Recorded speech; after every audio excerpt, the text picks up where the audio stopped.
What is the most realistic depiction of depression in all of literature? Now, I think there are a lot of great answers here. I think you could make a case for Hamlet. I think there's a case for Esther Greenwood from The Bell Jar. I think you could even make a case for Meursault from Albert Camus' The Stranger. Although personally, I think that is more of an existential detachment rather than depression. In my opinion, I think the real answer here is the underground man from Dostoevsky's novel Notes from Underground. Of course, we can argue about definitions, right? But depression to me is not simply being sad. And I think Dostoevsky understood something that psychology still recognizes today. Depression often isn't being miserable, right? It's becoming trapped inside your own mind. It's a very important distinction.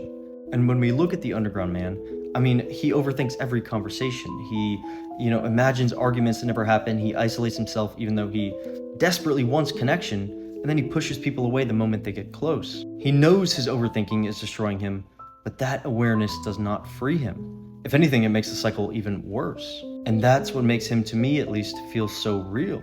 He's painfully self-aware, yet completely unable to change it. And when you go and read Notes from Underground, you can feel this very thing I'm describing, right? It doesn't feel unsettling because it doesn't portray depression as dramatic or romantic, right? It portrays it as a sort of paralysis, as an overthinking, as loneliness that feeds on itself.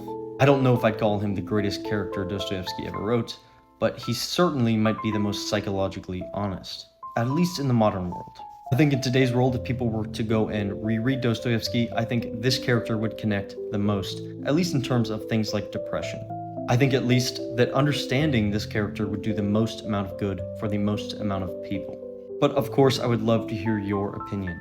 Who in literature do you think portrays depression most accurately, and why?